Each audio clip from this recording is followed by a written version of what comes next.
We're good, How many Adrian. people show up for our Everybody good? strategic Y'all good? plan sessions? Yeah, like how many people show up? Good evening, everybody. We're going to go ahead and get this evening's board meeting started. This is our regular meeting for February. We'll start with the Pledge of Allegiance, and I'll ask Mr. Jones to do that for us. Attention, pledge. I pledge allegiance to the flag of the United States of America and to the republic for which it stands, one nation, under God, indivisible, with liberty and justice for all. Thank you, James. Mr. Caldwell, do you mind reading the mission statement for Clay County Schools? The mission of Clay County Schools is to build high-quality learning environments that ensure all students learn at high levels. Thank you. The only announcement we have is our next regular meeting will be March the 23rd here in the boardroom at 6 o'clock. You have the agenda in front of you, and that was mailed to you in your board packet as well. So I'll entertain a motion that we approve the agenda. Make a motion to approve.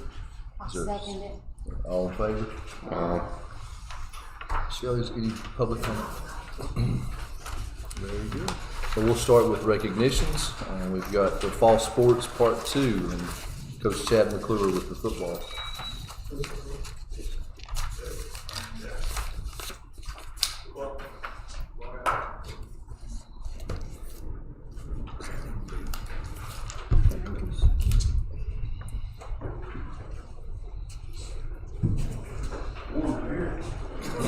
It's warm in here. Yeah, it is. I actually know kind of in this order. All right, well, thanks for inviting us to come talk about our football team. Very proud of what we accomplished this year. This team did some great things, overcame a lot of adversity. I think it's the only 4th winning season we've had since 2007. Finished up 7-5. Had 8 guys that were nominated to the all-conference teams, which is voted on by other coaches, so it's a big honor. First one, Caden Ledford, sophomore. Got a slide up there for you.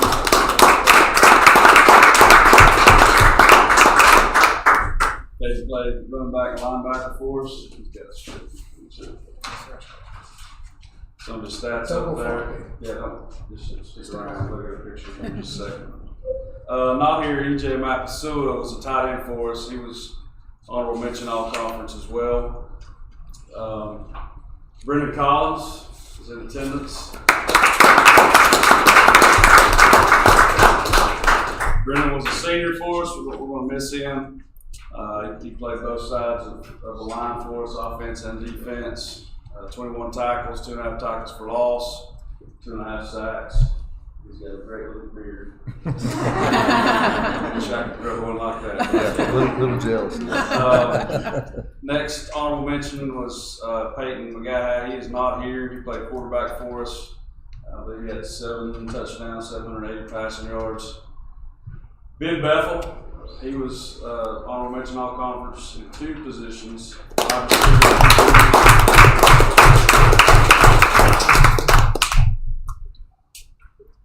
Ben had a great year, both sides of the football. Nobody wanted to throw against him for sure. He had almost 500 receiving yards and 38 tackles.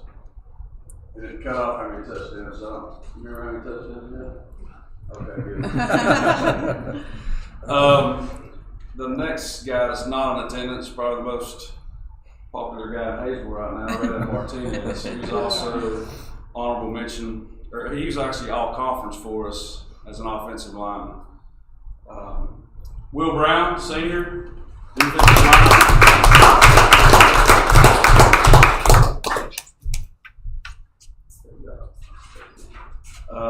Will, I believe, is a 2-time, is that right, Will? 2-time all-conference defensive lineman. Will led us in tackles. He led the whole team in tackles with 48. I'm going to miss him for sure. He and Ben, Brendan had a great year for us. And last in attendance here, Mr. Trey Graves.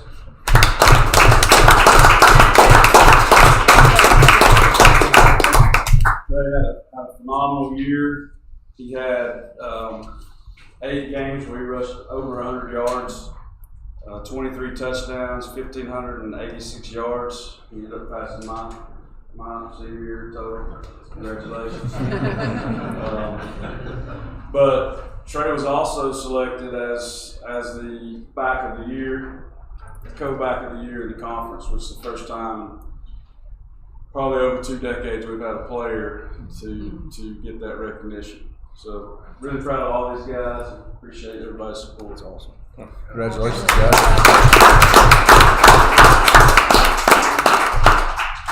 Probably get a picture together.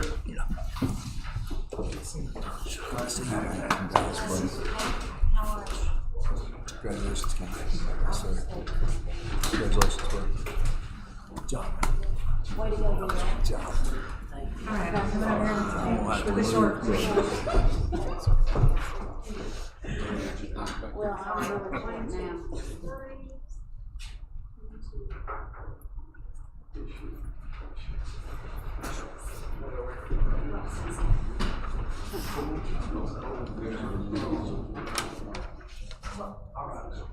Good job, guys. Congratulations,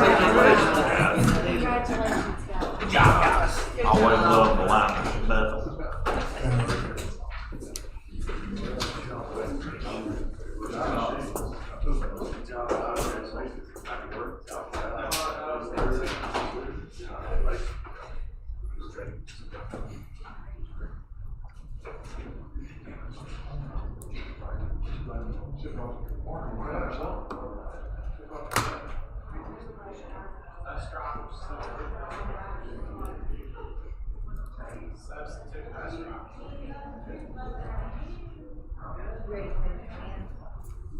Yeah. I thought Jim was getting them.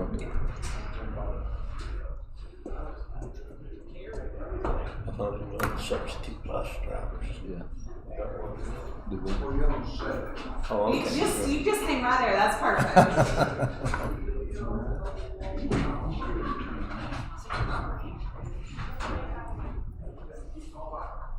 Kevin, would you mind if I okay? I have the honor and privilege to do some special recognition tonight. February is Love the Bus month. We specifically celebrate Love the Bus week, the week of Valentine's Day. And so as we were thinking through that, we plan activities for every day of that week and try to love on our bus drivers. But there's a very important group of people that may not always be included in that recognition, and that's our substitute bus drivers. And our substitute bus drivers are what keep us from parking buses. And these ladies and gentlemen that do this for us are such a gift to us. If you follow other neighboring counties on social media, you see they're often parking buses because they don't have people that will step in. And we just have some very dedicated people that always answer the call and always help us out and keep the buses on the roads for us. And I can say that in my little over 2 years in this role, we have never had to park a bus, and I'm sure Mr. Moore could tell you it goes way back longer than that, but that's something I'm very proud of and very thankful for. And so as we celebrate Love the Bus Month, I wanted to make sure that our substitute drivers didn't miss out on the recognition of our bus drivers. And so what better way to do that than here at our board meeting. And since it's Love the Bus Week, we have some, what everyone loves is chocolate. So we have some chocolate. I said, I'm not going to bother with their certificate. They don't care about that. I'll give them something that speaks to the heart. And so anyway, I just want to recognize those. The first one is Rondell Brown. He couldn't be with us tonight, but he's one of our faithful subs. Next up, Jamie Cross. Come on up. And if you'll hang here, we're going to get a picture when we're finished. Thank you. I appreciate you. All right, let's see. Mr. Overland. Mr. Overland doubles as bus driver, principal, whatever you need him to be. Thank you, sir. All right. We have Jill Cherry. Jill had an eye appointment this afternoon. Wasn't sure she was going to make it back. Barry Woody. One of our brave souls that drives bus 17 through Shooting Creek. Thank you. Appreciate you. Bus 17 is our most crowded bus, and it's the bus that goes up Old 64. And Less the people that drive it. We have Colby White. Colby couldn't be with us tonight. He's on gymnastics duty with Everly today. We've got Logan Thurman. Come on up. Thank you. We appreciate you. All right. Will Penland, come on up. Thank you. All right. Keep going. All right. Eli Roberts, come on up.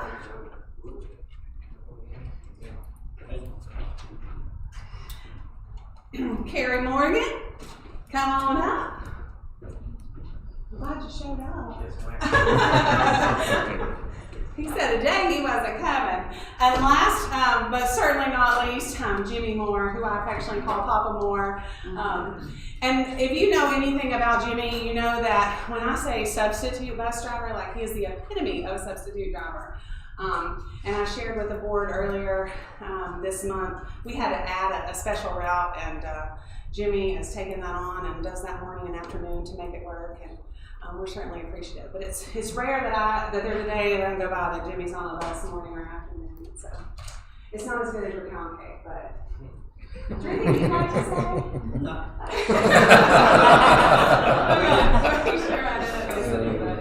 I think that gets us, but I appreciate all of you and appreciate you coming out and letting us recognize you and know that we're very grateful for what you provide to our district.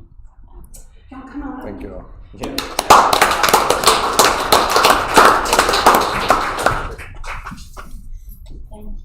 Hi, Jim. You look cool. I know Yeah. these little ones that will take that to you. Yeah. Thank you. How are you? Yeah.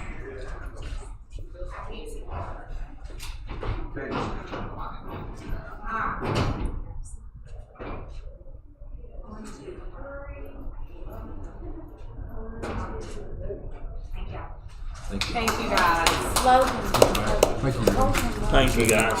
Appreciate it. Oh, he's not. Such a good person out of it. He's a Oh, great guy. he's very sarcastic. Yeah. I'm gonna text him and say, any chance you can adjust. Thank you for everything. Appreciate you.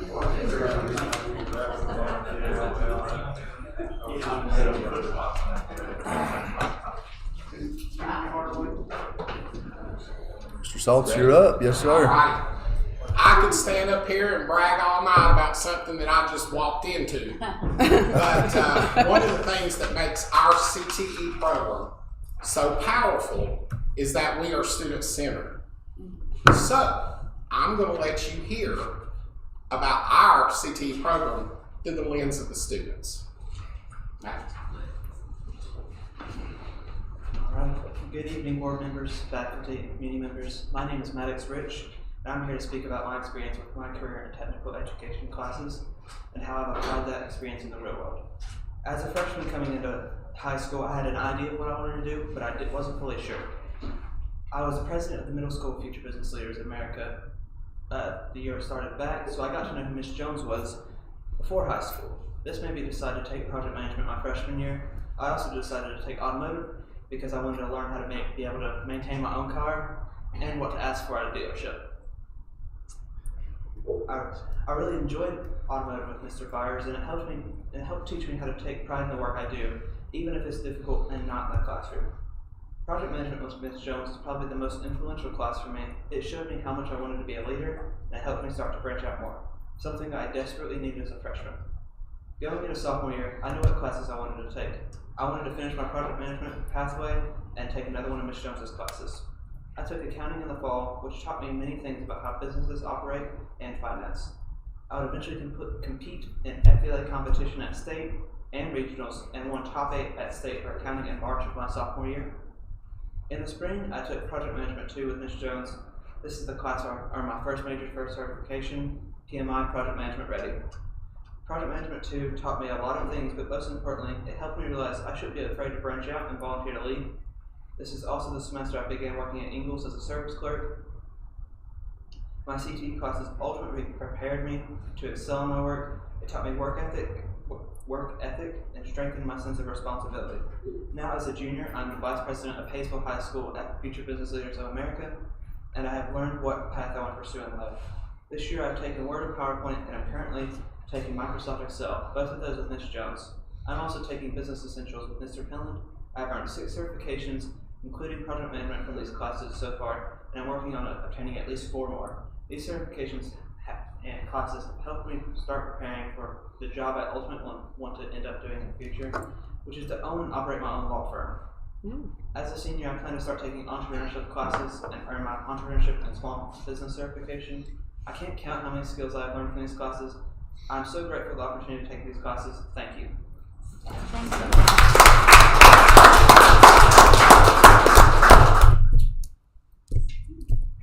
Hello board members, my name is Sky Harmon and I have obtained many certifications through our CTE programs here at Hayesville High School. One of the certifications being the Project Management Ready certification. This certification alone helped me in many ways in my everyday life. Not only do I plan to be a project manager after college, but I also use my certification to open my own business in 2025 named Roundabout Deli, where I use my knowledge from this class every day. Project management helped me understand the world of business and helped me find my purpose, what my purpose would be outside of school. Another CTE course I've been a part of is Early Childhood Development, which taught me what it is like to grow a family and all the resources available to me during that period in my life. Child development is a great way to prepare yourself for the future, whether you're planning to start a family, be a teacher, or even plan to have a career that has to do with young children. The last CTE course I would like to speak about today is food. Food is a great course to take. You not only learn to fend for yourself outside of school, but you also learn what it takes to run a food business. This course taught me the importance of food safety throughout my business, as well as the opportunity to earn my ServSafe certification while still in high school. Without these CTE courses provided me through Hayesville High School, I would not be where I am today. Thank you. Thank you.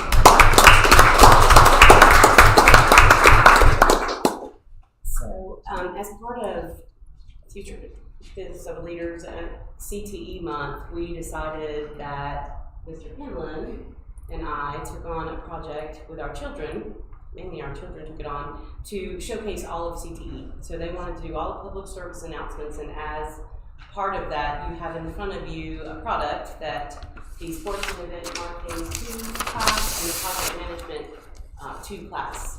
They prepared this, they worked through an agile project method where they used a Kanban board and they met daily with scrums, had scrum meetings daily, which was real interesting for sports and events marketing too, because they aren't into project management too. So they went up kicking and screaming, but I think it was a good experience for them, and they learned that that's a very popular way to run projects, and I think that it turned out pretty good.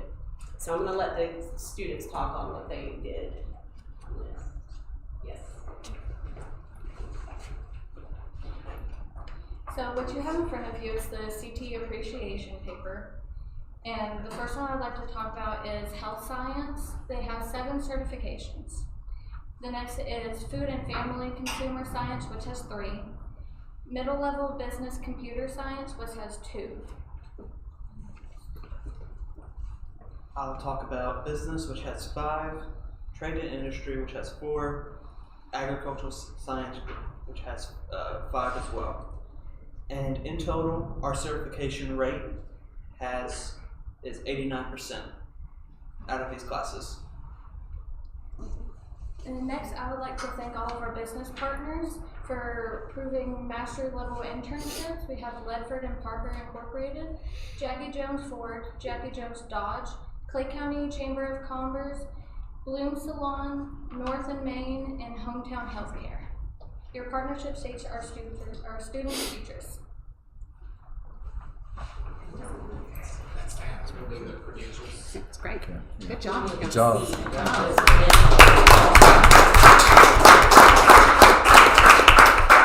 So there were 249 tests, certification exams administered to our students, and 221 were passed. That 89% rate is really high. Agriculture.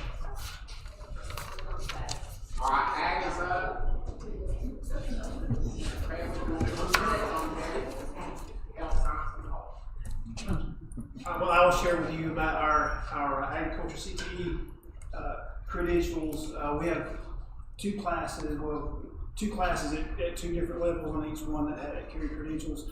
Horticulture class is not, but our animal science class does carry a Youth for the Quality Care Animal credential.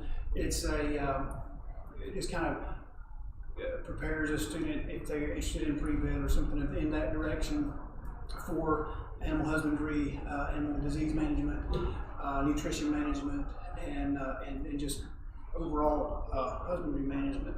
But with those students who have completed that one in our animal science classes are Colson Holland, Carter Whitfield, Elias Butler, Taylor Young, Elizabeth Cameron, Colin Ray, Millie Wackey, Johan Webb, Alexis Stoffel, Annie Godfrey, Jake Armstrong, Xander Birch, Jackson White, Emily Dowling, and Larry Ledford. Now in our Ag Mechanics class, Ag Mechanics 1, our credential for that class is the OSHA Agriculture, Power, and Industry Technical Systems. That credential is it's takes a lot to push through. We do allow a certain amount of time in class to do that, and aside from that, it's kind of on their own. So some you have to, pull and push, and then you have others that they are self-motivated and not that I'm glad to have them all. And they've all been well, and I appreciate that. And of the statistics that they put on the board just a minute ago, the 89% that get through, there are some that just have a difficult time pushing themselves through those courses to do that. I have Will Jennings here, and Will is thankful. He's one of the ones that has pressed through on that OSHA certification. We're very proud of him. Others who have finished that credential are Alexis Parker, Bailey Reeves, Braxton Gibson, Xander Birch, Devin Ramey, Hunter Blankenship, Hunter Chastain, Ethan Aberto, Jack Exelson, McKaylee Miller, Nathaniel Worley, Nico Steele, Francisco Rios, Parker Thompson, Grant Baldwin, and Will Jennings. And as far as this particular credential, I even talked to one that just happened to be at a mechanic shop today, and I talked to had a student that was there who was actually under Blankenship, and he said it helped him to obtain this job. So there are some weight that these credentials carry, and so we're glad to offer them. And the other credentials that go with the other two classes are Beef Quality Assurance, which we'll be offering next semester, as well as the National Safe Tractor Machinery Operation program. So we look forward to telling you about those next semester, hopefully. But thanks to Will for his determination to push through, and it was not always the easiest thing to get through, but all right.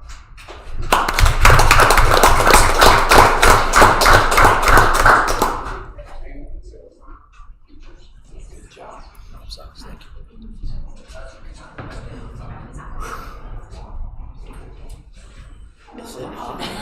It's real hot in here. Can you call somebody? I already did. Cut it down 180, you'll be okay.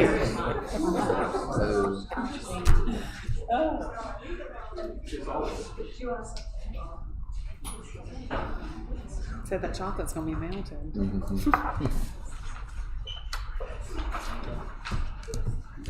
Hi, I'm Michelle Reinhardt, and I teach foods and nutrition. And I'm here to recognize two of my students who completed their Serve Safe Manager certification, which is an extremely hard certification to get. We choose to do the manager one instead of the food handler one because there's better opportunities for them in the restaurant industry. They learn everything about foodborne illnesses, safe food handling, all the way down to managing a restaurant. So it's a wonderful certification. I'd first like to recognize Lily McClure and then Zachary Murrah.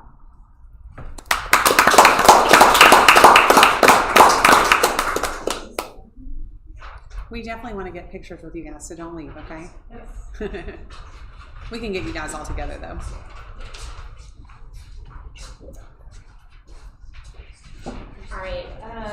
Good evening. My name is Kayla Quantz, and I am the Child Development and Early Childhood Education teacher. Tonight, I have the privilege of recognizing an incredible group of students who have earned their North Carolina Early Childhood Education credential. I'll start with Ava Moore, Madison Sullivan, Jasmine Brooks, Marley Lowe, and Jaden Kimber. We are missing a couple, Kara Bauer, Savannah Birch, and Maddie Farmer. So I had 8 credential in the North Carolina Early Childhood Education. What makes this credential meaningful is students complete intensive coursework. They get 135 to 150 hours in classroom and in the internship side. So it's a total of 300 total hours. And earning the North Carolina Early Childhood Education credential means these students have met standards and are workforce ready. They will leave high school with a state recognized credential that allows them to begin working in licensed child care settings while continuing their education if they choose. They are building both college and career readiness skills that will serve them for years to come. I'm incredibly proud of you girls, your dedication, your professionalism, and the heart that you guys had for teaching the young children. I'm super, super proud of you, and congratulations on earning that. Thank you.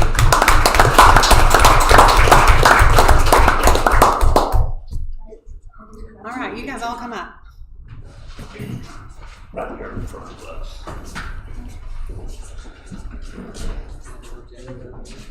Yeah. Mr. Jennings, come forward, please. We can get you in the picture.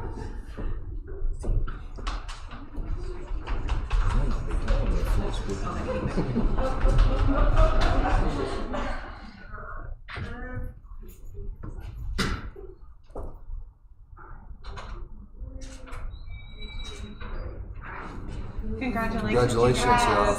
Good job. Great job. I think I had a couple of kids Just here. One more group, right? Maybe. I was going to call him name for some reason. Huh? I'm going to call him William all the time for some reason. Well, there is a one on the west. Oh, is there? I don't know which one's which. Okay. They look. Okay.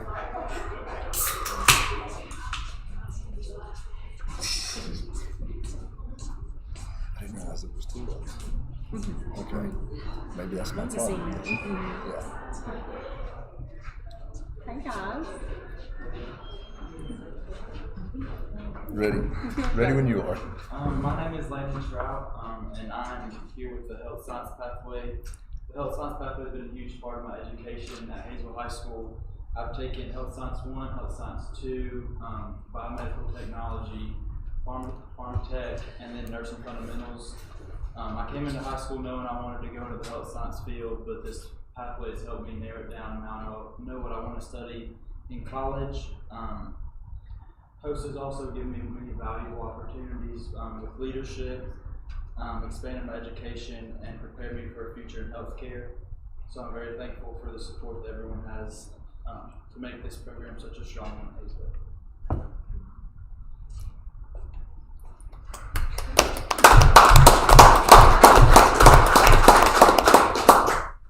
These 7, there's one missing, she's at work.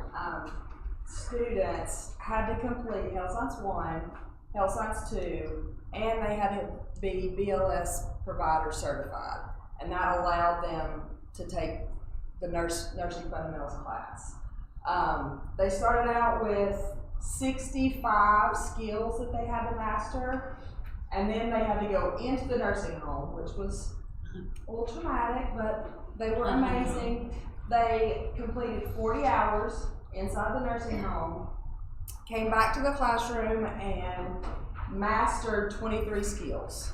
So after they mastered those 23 skills, an evaluator came in and they had to perform those skills in front of the evaluator as part of the test. and then they had to take an online 70-question test. So it's 2 separate parts. They all passed both parts, so they became certified nursing assistants, and 6 of the 8 are currently employed as CNAs. Pay range as a high school student is $18 to $23, so it's a really cool thing. I'm very proud of them. Okay, so Landon Trout, Ava Shook, Leah Thomas, Skylar Lockerbie, Olivia Giddens, Lily Chastain, and Ann Gibson. These, and Aria Davis is missing. These are my guys.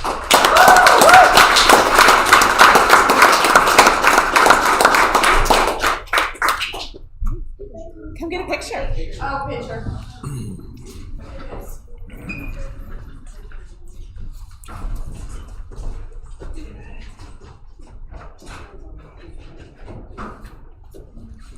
You're good.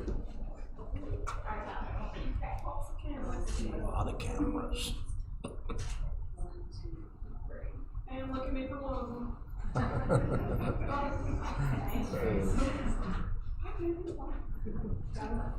Good job, folks. Congratulations,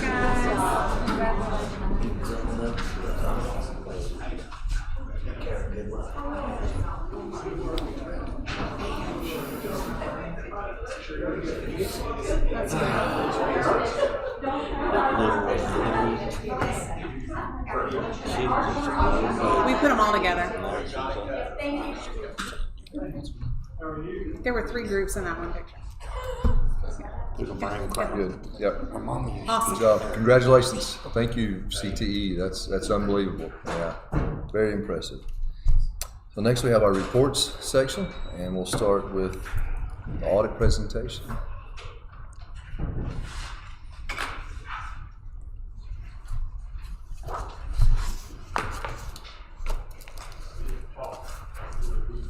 The mic's up there. Can you hear you? Can you hear us?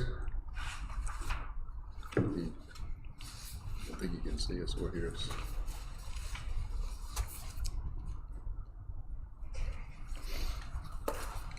Yes, sir, I can. I'm sorry. Yes, sir. Yes, sir, I can. I'm sorry. Okay. Yep. Is it okay? Okay. So go ahead. We're ready if you are. Yes, sir.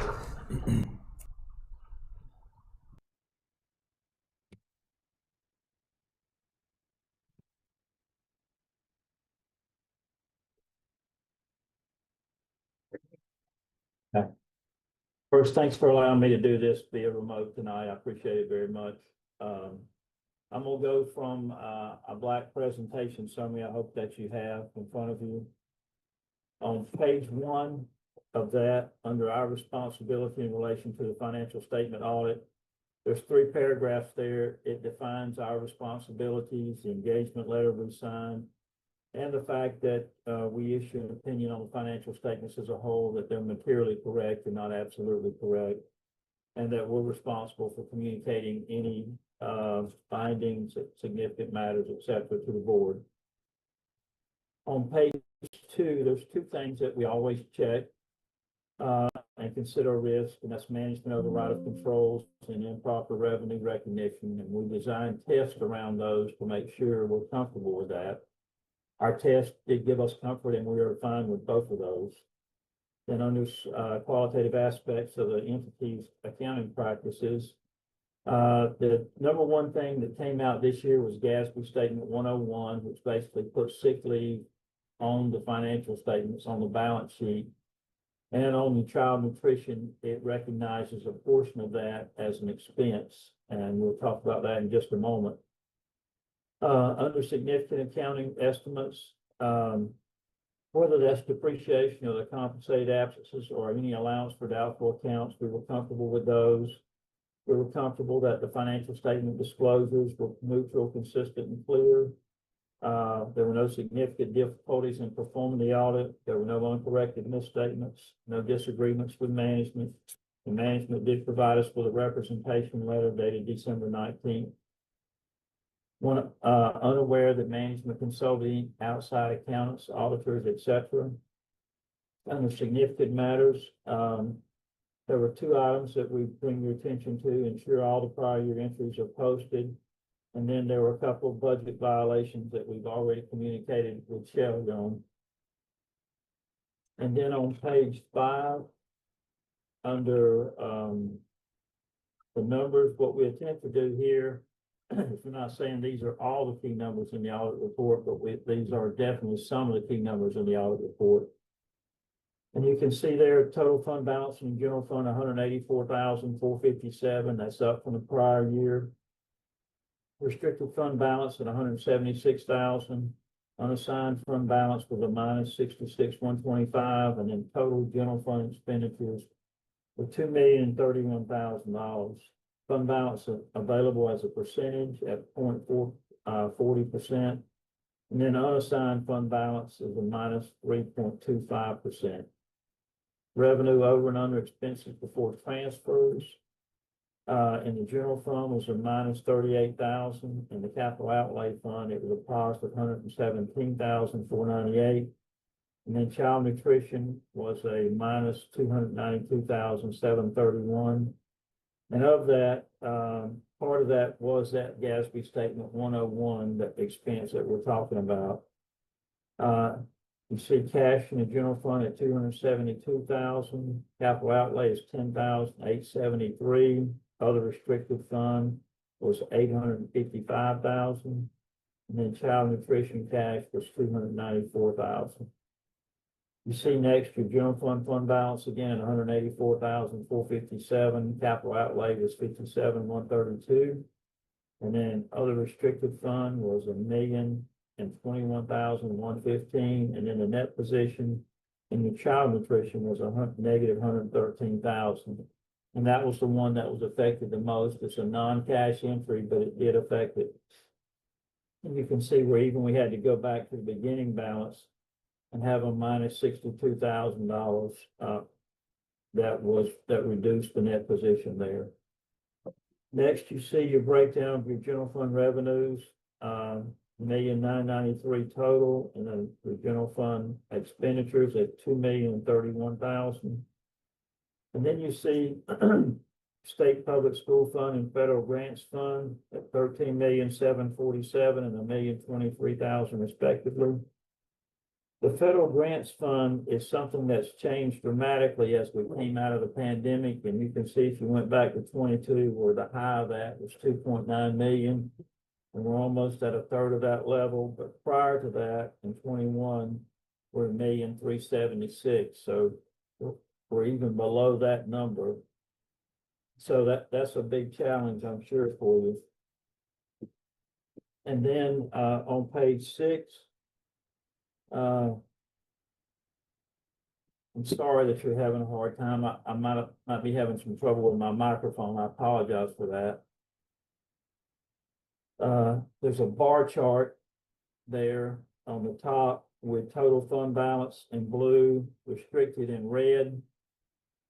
On the bottom, you see your analysis of unassigned fund balance as a percentage. And then on page 7, your analysis of revenues over and under expenses before transfers, by fund, general fund, capital outlay, and child nutrition. And then on the bottom, you see your child nutrition net assets there, with Gatsby Statement 101 having a significant impact. On page 8, you see your cash balances and fund balances / net position in a pie chart. Underneath that is the respective balances, with total cash being 1,433,000 and fund balances being 1,148,000. On page 9, you see your county allocation and the fines and forfeitures, and then the breakdown of your general fund expenditures there on the bottom and above. And then on page, hopefully you're still there, 10, you see your state and public school fund allocations and your federal grant allocations.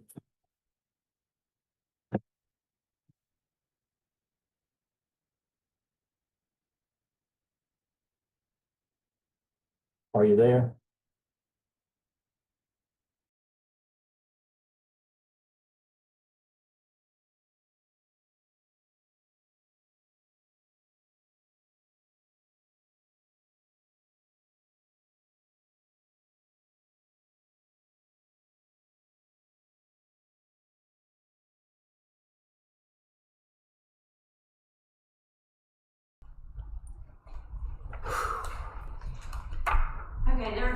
things that I will go ahead and point out, you know, while I'm gonna text you, send it over to Boston.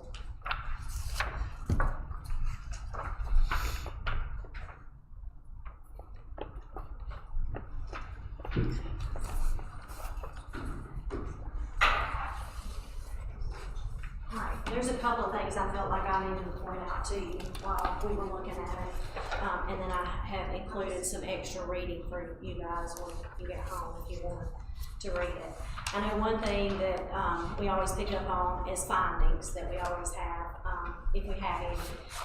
We do have a repeat finding from last year, and you can find that if you look in your audit. On page 72, towards the back, those are the findings for this year.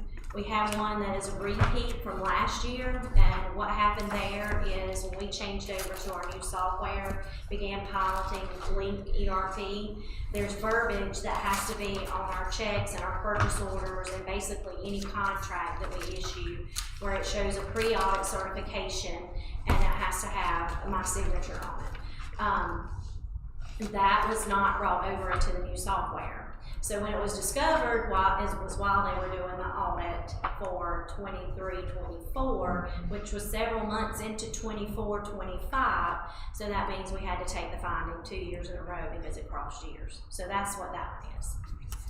So the next one is, let's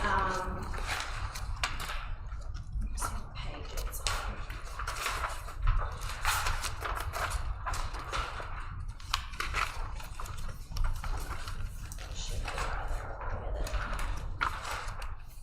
It is actually on page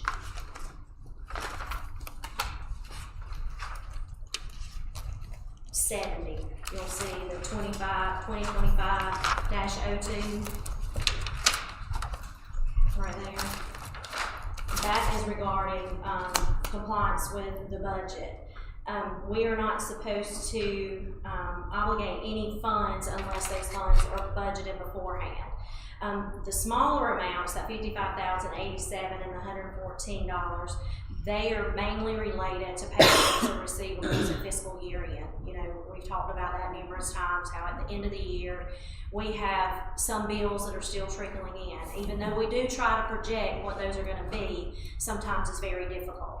Another thing that plays into that right now too is that we are depending heavily on R&R funds. And a lot of those projects didn't start till probably mid to late June, and they didn't finish up till right at the end of June.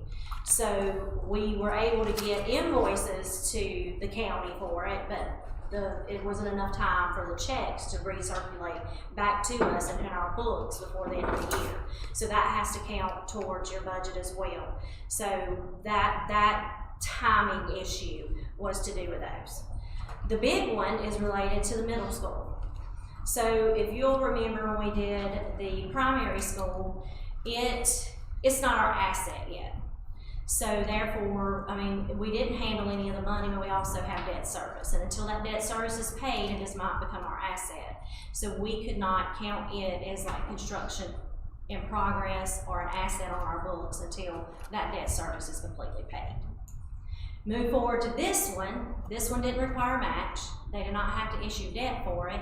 So even though we do not handle any of the revenue or any of the expenses, and that all those revenue expenses show on their books, we have to count it as an asset, so which means they want us to show it as a construction in progress, which means we should have had a budget on our books for it even though we're not handling the money. That budget was not there. So moving forward, we will have to make sure that we budget for those revenues and expenses since we are already having to count that as an asset. It does not mean that we owe any money back to the state. It's just a violation and we have to correct it and move forward. As much as I hate it, it's there. So those were the two findings. The other thing I know y'all pick up on too is we always want to look at our fund balance.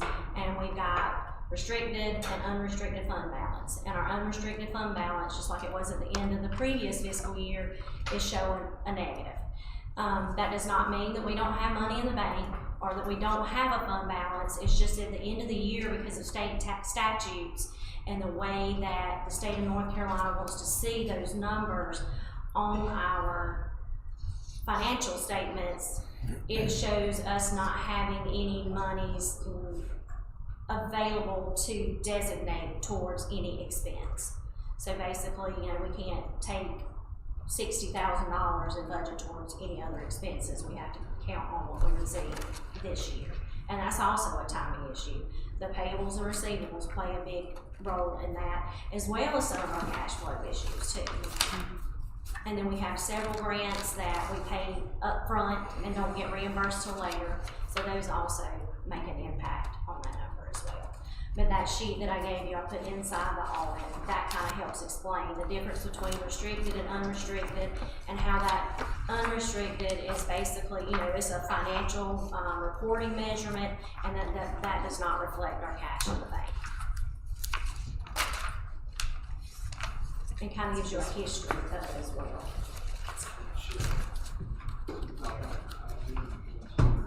Yeah, do y'all want me to try to call him and get him speaker on the phone? I think we will not have it remotely anymore. Yeah. I mean, I don't. Happy to do it in person. I mean, if there's any questions after y'all get to going through it, y'all let me know. And if it's something I can't answer that's, you know, tied directly to some of the calculations in the financial statements, most of it I can work through and answer your questions. If y'all will just shoot me an email, and we'll make sure we get an answer. But I know that those things we just touched on are the biggest things that you guys are really looking at when you're looking at it. And I think, for me personally, the biggest thing were the findings. You know, so you've gone over those. So, yeah. The one finding about the check was corrected in September, so we only went it 3 months into the year.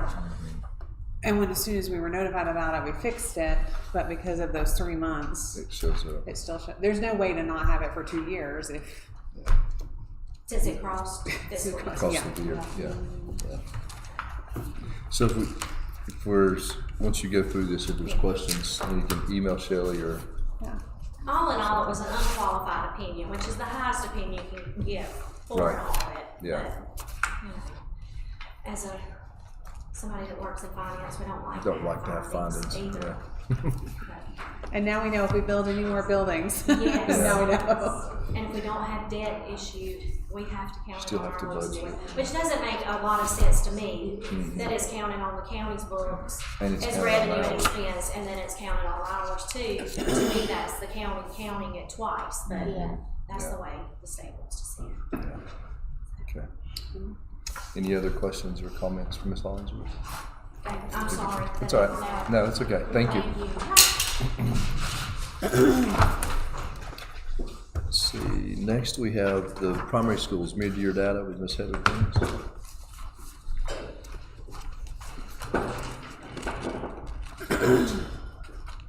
Good evening. For us, again, mid-year, it's just a check-in to see how we're doing right now. So we take beginning of year assessments and we do mid-year assessments. And we use this data primarily for the teachers to tell if their instruction is effective. And it helps us to work on our intervention groups and things like that. So we'll just kind of show you where we are right now at this point in the year. So at HPS, at all the schools, we use multiple pieces of data. We do have a new program called STAR this year, and Carissa talked about that not last month, a couple weeks ago at the last meeting. As that is a new data piece for us, and we're still navigating how to use it. It does create a lot of different reports, but it's a new platform for the students, and as you can imagine, when you put 5 and 6 year olds on a new platform, sometimes they're a little uncertain of how that's going to work for them. And then we also have M-Class, which is our phonics-based reading diagnostics. So I'm going to go through just a little bit on each of those, and you can just ask questions if you have any. So iReady, reading and math, that should say STAR. I just used what I had before. STAR is kind of the replacement for iReady. It's online. The students take them on a device. We have iPads at the primary school.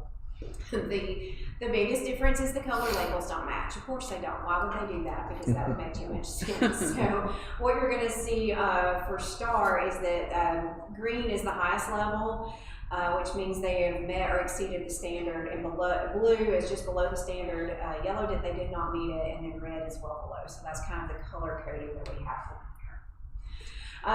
There are also two different components to the reading. We have STAR Early Literacy, and then we have STAR Reading. And just as it states, STAR Early Literacy is for students who are learning how to read, whereas STAR Reading is for reading to comprehend. So it's kind of the next level up. So STAR Early Literacy can be administered to kids in grades K through 3. And then STAR Reading can be administered to students.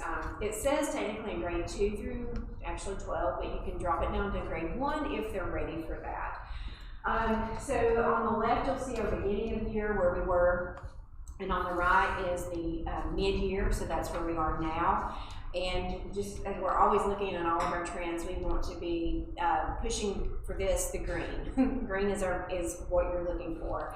So I'm really pleased with how they're coming along with that in each of our grade levels. You can go ahead with the next one. Again, ask me questions if you want. Here's another way to look at that. Where we started for our STAR Early Literacy. We do include some second graders in this because we still have second graders who are learning to read. This assessment is better for them because it's going to give us better measures of how they're doing. Whereas then on the other one, you'll see that we have, you want me to go to the next one, Adrian, for STAR Reading, you'll see that this is only for first and second graders. We don't have kindergartners who are reading for comprehension just yet. Again, we're looking for those same trends. We want to be growing the green in each area and moving that red, and that's what we're doing. Go ahead. This is another way to look at the first and second grade. This is the dots. I'm sorry, I kind of cut off the bottom. That's beginning of year to mid-year. So we've seen a lot of great growth, especially in those. I think this is a really cool one to look at because our first graders who are at that learning to they're kind of moving past that learning to read and reading to comprehend are really growing very quickly. So it's really impressive to see the numbers that we have here. And then we also have STAR for math. And same trend again, we're looking to grow the green and push the red away, and that's what we're doing. New platform, we are using this for our math intervention framework though. So that's been really good to have a tool to use for that because in the years past we haven't had anything that really gave us a great marker for how our kiddos were doing in math. So we've been able to use a lot of this data for that. All right, you can go ahead.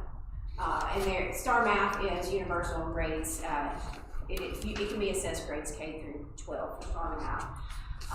So I'm really pleased with our first graders again here on how much growth we're getting out of them. You can see they started out the lowest at the beginning of the year, and they're really picking it up and doing quite well on this platform. So I'm pleased to see that.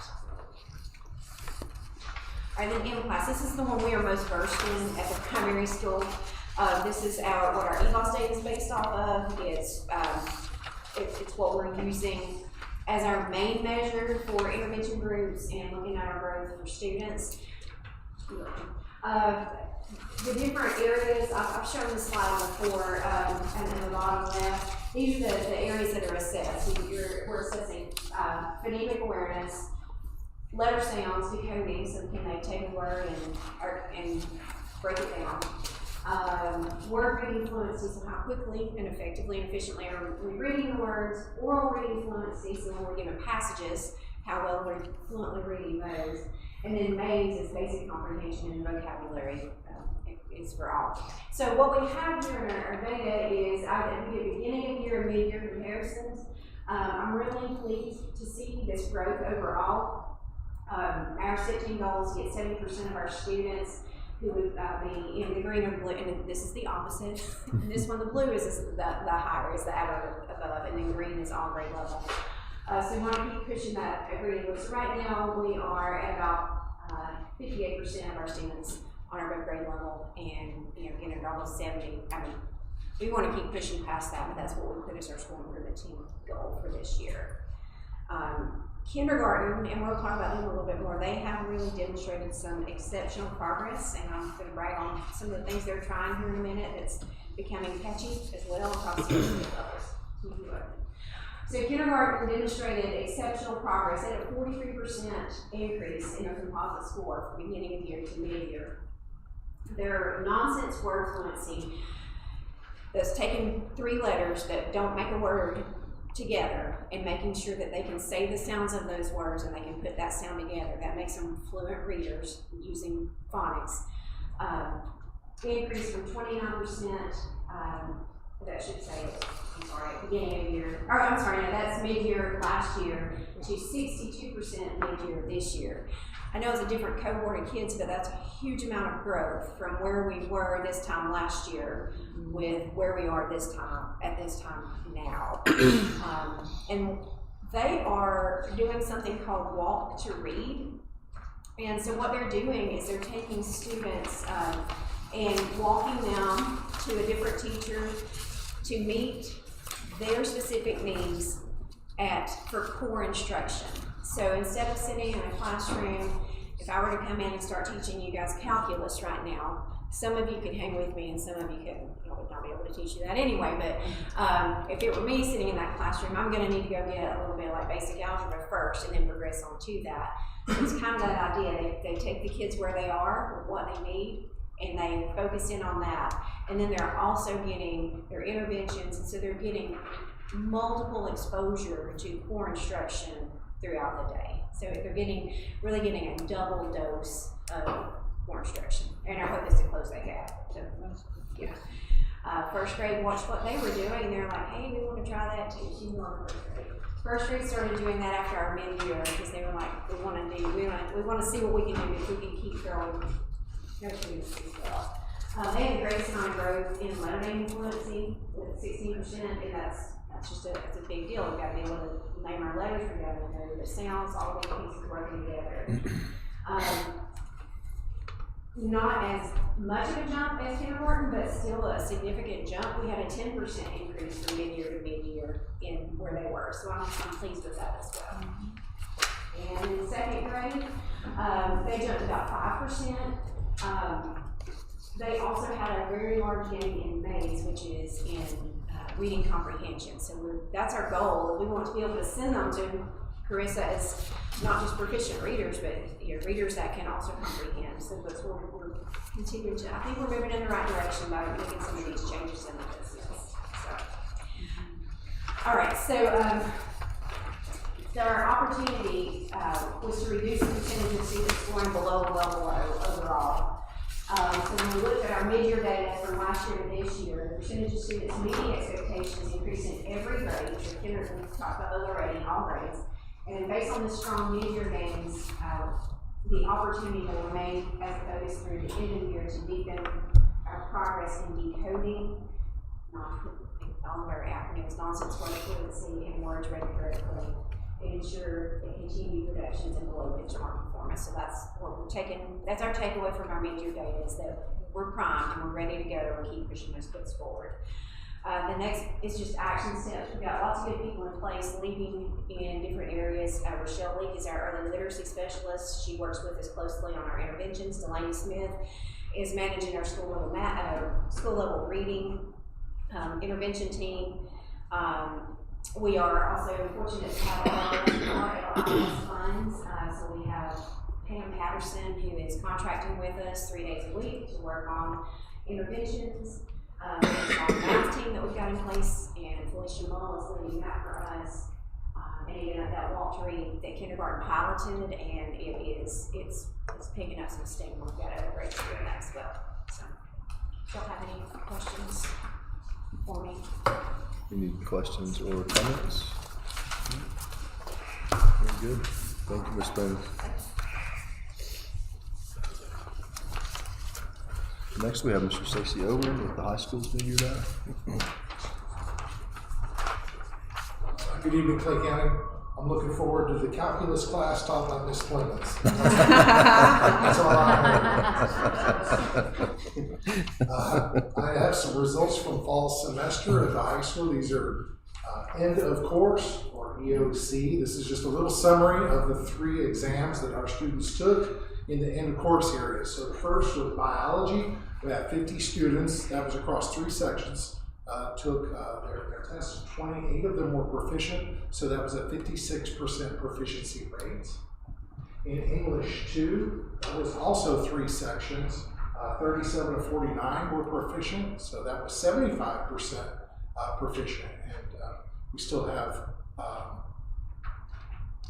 think 3 sections this semester as well. And then in Math 3, that was 2 sections in the fall, and we also have 2 in the spring. 16 of 29 were proficient, so that was 55.2%. So, you know, room to improve this semester, but not a bad start either for the fall. And I know Mr. Saltz is going to come up in just a minute and talk about CTE results, if you want to hear about that. One last thing I did want to mention that is not on this slide. I'd like to propose the graduation for Hayesville High School this year with our last day of school scheduled for Wednesday, June 3rd. We'd like to have graduation Friday following that. So that would be Friday evening, June 5th at 7:30 p.m. in Frank R. Long Memorial Stadium. Any questions for me before I hand it off to Mr. Saltz? Thank you, Board. Thank you. So anything in the CTE world, anything 70% or higher is viewed as successful. And really proud. I mean, we got Spirit of the Winter Olympics. We got the gold medal up there, 101 out of 119 for our CTE post assessments, which are their end of course test. Now, what makes the data remarkable that we're about to go over is that 7 of these 7 courses, 6 of them also have a credential test. So these teachers are not just teaching to be assessed with post-assessment. It's also getting these kids ready for the workforce. So, ag mechanics, 13 out of 18 passed. Animal science, 11 of 15. Health science, 20 of 21. Child development, 15 of 17. Project management, 16 of 18. That's a hard test. Foods 19 of 23. And foods 7 of 7. Altogether, if you combine certifications and post-assessments, 322 out of 368, 87.5%. It's a gold medal performance by our teachers and students. I think I'm done now. Thank you, Mr. Saltz. Thank you, Mr. Ogle. So next we have our action section of the agenda. First item there is the 2026-2027 school calendar. Here we were presented with options 1 and options 2 from before. So I did just want to report back that I had shared with the board what I had learned regarding other districts and their planned spring breaks. We'd like to try and align when possible for the sake of athletics. And so after surveying our neighbors in the Smoky Mountain Conference, at least 4 of the other schools have the same spring break planned as option 1. We've got option 1 on the front side, option 2 on the back. Each were presented for consideration, but just as a report back, there are more aligned with our option 1 than the option 2. So, though I don't make a recommendation, I wanted you all to have that information, keep it in mind. So is there any questions, comments, discussion on the 2 options? Or I'll entertain a motion that we approve one of these 2. Mostly approve option 1. So we have a motion. Okay, so we have a motion and a second for option 1. All in favor? Any comments? Any discussion? No? Okay. So all in favor? Thank you. Easy. And next we have the budget amendments. Ms. Hollingsworth.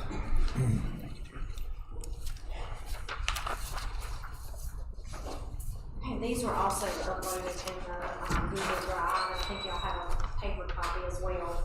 The first one we'll go over is the State Public School Fund. We need to budget an additional $482,989.83. I have all those listed below. I won't go through every one of them. I'll just highlight some of the larger ones. The first one, the longevity, annual leave, and bonus leave payouts. Those are guaranteed allotments for those staff members that continue to qualify for longevity, and as well as anybody that is separated employment, any annual leave or old bonus leave that they get paid out. So this is based on what we've already paid out year to date, which is $54,874.69. That next line item, number 2, that's also a guaranteed allotment, the paid parental leave, the sub reimbursement, so any sub costs for any of those staff members that qualify for paid parental leave, that reimburses us for the substitutes. That's $11,424.38. On item number 5, there's $14,827, that's the school technology fund. That's our current year appropriation that was not included in our original appropriation when they first released the appropriations, and which, keep in mind, we're still operating at the state level with the continuing budget resolution. Then we have behavior support grant. That is, we have to apply for that annually based on need, $64,919.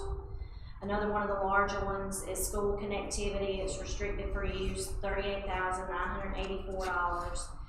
The largest one that we are budgeting is the ADM growth, $224,392. And the biggest thing I'll say about that is that it's not new money. That is the money used to, what they would do is give us additional months of employment in our classroom teacher allotment. They no longer do that. They give us $1 allotment. So anybody that was above and beyond what they allocated to us based on our projected ADM, they're giving us dollars for that instead of positions. So we have to we start the year off funding them and another funding source out of state monies, and then when we get this money, we move them over to this. So it's not new money, it's just a shift in where we're funding them from once they release based on our ADM. Do y'all have any questions on this stuff? Okay. We've got federal grants fund. We've had an additional $2,059 released in the career and technical education program for the current year. And then we had $8,200, and this is for comprehensive and targeted support. And this is primarily going to be targeted at the middle school. Are there any questions on the federal? The last one we have is the capital outlay fund. This one's pretty large. This is we're budgeting the remainder amount of what's left in the grant after the needs-based grant after what was paid out last year. So that's $36,619,527.86. We will have some of this left that will have to be rebudgeted in the 6-7 school year. So we're going ahead and getting that on the books. And then we had several R&R projects that we needed to go ahead and get budgeted. $9,500 for the science lab chemical tanks. Those had to be pumped out. We have to do that every so often. I think it's every few years we end up having to pump those out. The middle school and the high school, the annual bleacher service and repairs that are required on those to keep those in operation. We had some damage to the elementary school gym floors we needed to attend to. District-wide fire inspections, repair and maintenance. We had to have that done for the current year, and any repairs that we needed on any fire alarms and any new installations. And then another one for the middle school and high school gym floor service and repairs. And that's basically the annual rescreening of those floors because of the heavy use. So that brings us to a total of $36,521.31 to budget and capital outlay. That's all of the budget amounts.